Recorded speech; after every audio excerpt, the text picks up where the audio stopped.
Yeah, this is a cave bear hand with the corresponding label, the model, and there's the. How'd you get it?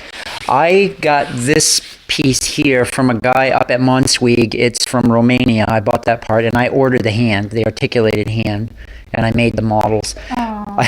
I go through Goodwill, and I grab the little toy models. My wife laughs that I'm grabbing in the toy section, but I get these old models that they try to get rid of to sell off, and I grab them and I redo them and I make them look prehistoric. And that way I added everything up. The glass was made by the glass guy over at the Rotary down by the Oh yeah. across from the I use them all the time. Coastal guy. from the pharmacy. Yeah, so he did that.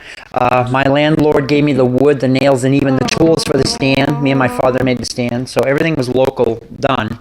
And Oh my God, this is wonderful. I'm glad you like. Oh wow.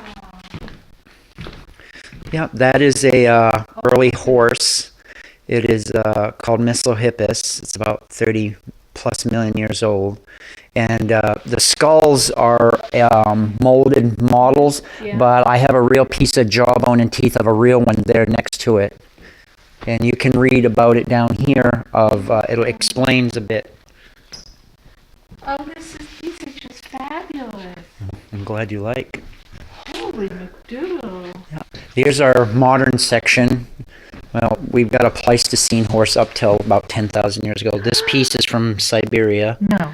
Yeah. And these here are from Myrtle Beach area in the Carolinas, the teeth that wash up on the beach. And I made the model here. Yeah. So you pretty much have a Barbie horse I got out of Goodwill, seriously. Yeah. And I grabbed it. Wife, kids rolling their eyes, and I says, you'll see. And there it is. So, repainted it, redid it. Look at it. Put it with the display. And there you go. It's got nothing better to do with it. Yeah, ask her. And that's my black bear skull. Oh, you. And I fell short of this one. I got the model and the label, but we're asking for donations for a new one here. And here we have look at it. coyote. Oh my God! You know my daughter Athena. This was killed by a truck that hit the coyote over by where she lived. Yeah. And I picked up the entire carcass in the middle of December, and I laid it out. Yeah, thank you very much for the donation. Oh, you're welcome. And I laid the carcass out in the backyard and for a year and let nature do the work, and then there you go. Look. Here's a deer. Oh, yeah. And here's a piece of prehistoric one from a river in Florida. So. How long have you been doing this? Since I was 7 or 8 years old. This is one of my favorite pieces. It's amazing. Yeah, it's called Archaeotherium. It's in the. It's similar to pigs in the pig family. Hippos and whales too. It's related. Now, is it it's a reproduction? Yeah, this is a reproduction. Yeah, you can. You can definitely touch the models. Anything you want to touch here, I can take out of the displays and you can touch if you want to. And here's a domestic pig, of course, on the farm that we have, a big mother with the teats and stuff underneath. And here we consider that a large hog. And here's the Archaeotherium one, and a corresponding skull with the label. They're on my stuff. Oh, it's beautiful.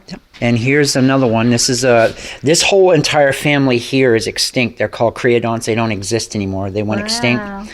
And I put this picture up because this is the last and largest one that existed in Africa. And this is a 9 or 10-year-old girl. For size comparison, how big it was. Yeah. This was our largest species here, Hyaenodon horridus in North America. And these look like cats, but they're not real cats. They're in the Nimravid family, the next three here. And they looked like a cat. They acted similar to the cat, but they didn't have retractable claws, and they walked flat-footed instead of a cat up on its toes. And this whole family line is extinct. And again, it's called the Nimravid family. You have Hoplophoneus, Eusmilus, and Denictus. This is the larger of the three, obviously. And this one over here was more open, lived in the open plains and hunted. And these were more wooded or jungle-like species. This was more open plains, and you get the picture like it's running out in the open area.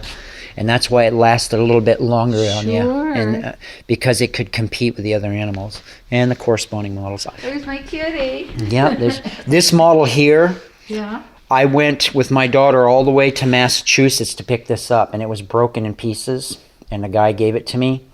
And he said that it was the only one ever molded, and there was none any more molded. And he didn't want to deal with it because he was getting older, and he didn't have the meticulousness with to put it together. So I went all the way down there on an entire day trip to pick it up with some pieces that he was selling in this model, just to put it back together to have this model. So from what I know, this is the only model of this that I know that exists. These are outstanding. Thank you. Here's a saber-toothed cat. Oh. Yeah, and there's my baby. Huh? yeah, this is one of my top one. This one and that large, the prehistoric pig one is my favorites.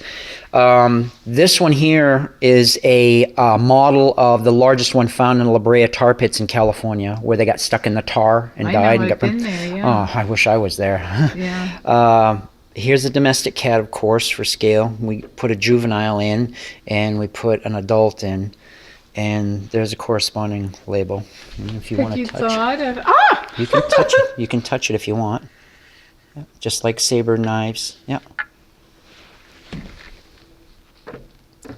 Oh, an American lion? Yep, there were lions in America all the way up until about 10,000 years ago.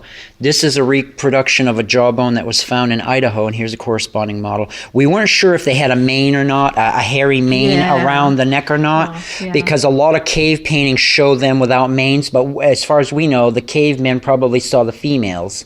So we don't know if the male had a mane or not. So I got a modern lion model, and I put it there. So it's open to conjecture, speculation, whatever, if it had a mane or not. And it was 25% bigger than the biggest lion today. It was massive. And again, there's a piece of jawbone.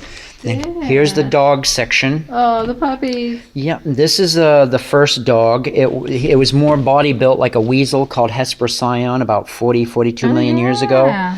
And the dogs and cats split from the family tree about 42 million years ago. So this is the first known true dog. And a lot of evolution and a lot of years go by, and then we go up to the dire wolf. And this wolf is an extinct wolf, and here's the corresponding models. They ran in packs, and it was about 25% bigger than the modern wolf. And they figured exclusively fed on meat. It wasn't like a varied diet like we have the modern gray wolf today. And what we're doing with that model down there, that's a dog model too. And if we had that dog model would go in between him and him. Oh yeah. And for the evolutionary tree. And it is evolutionary. I know it's controversial, but I mean, it's open to everybody. We've had religious people come in here. My wife's come in here. And it is open to, everybody's welcome. And so that's where that model there would go. The dog model would go. It would go technically in between these two to show the series. This is an Oreodont. That's what it's called, and it's a sheep and goat family. Wow. And this skull is a repro, but I have a real lower jaw and some canines in it and teeth, and here's some skeletal parts. And you can see it's from Nebraska, Oligocene period with the label. Yep. And again, these parts here, the real parts here and so forth, I got from the guy up to Monsweek. When I went up there and he was selling minerals and other fossils, the little shells and stuff, but he had some of this stuff in it, and that's exactly what I needed. And so I bought up as much as I could get my hands on, but it was not cheap. So here's a giant ground sloth claw. Yeah. And today's sloths live in trees, but this one lived on the ground. And here's a size comparison. This was a medium-sized one, Megalonyx, and there's one of the corresponding claws. This claw here would have like a sheath of keratin over it, like on a cat or a dog, and so it would come out like way more of claw. Sure, that's what my kitties like. Yeah. And this species was found in a cave and brought to Thomas Jefferson, one of our presidents. And they surmised the Lewis and Clark expedition wasn't just to explore the West for other reasons, but they wanted to see if there was any more woolly mammoths or any more giant ground sloths alive out west. Yeah. And a lot of people don't know the history on that, but that was Yeah. one of the pushers to push them out there to explore to see if any of these creatures were still alive. Oh my God, I love that story. Now here's the elephant section. Yeah. We have a mastodon and a woolly mammoth. A lot of people get them confused, think they're the same. Here's the teeth of a mastodon, and this one is dredged from the English Channel. No. Yep, and was a piece of teeth. And this one here is a baby with a jawbone and some teeth. And Yeah. the mastodon was a browser Yeah. on leaves and bushes and stuff, and the woolly mammoth was a grazer on grasses. How So- did you get this one?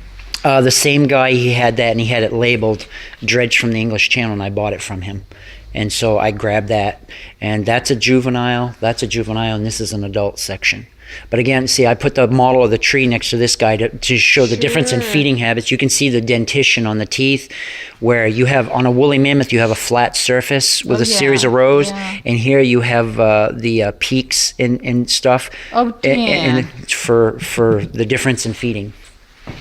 Here's a bat. I don't want to look at that one. Don't show me Okay, that one. okay. I have batophobia. Okay, here is a bison, and this bison evolved from the modern day bison. Bison antiquus. Today's bison that we saved from extinction, being shot off, is bison. Yeah. Bison, Oh, and this was Bison antiquus. I've been real close to those. Oh yeah, I have too. I've lived in Colorado. Oh and yeah, we were in Jackson Hole. And yeah. here's a piece of backbone. Here's some teeth, and here's a jawbone with some teeth in it. It was nice to share my collection with you today. I hope you liked. Thank you.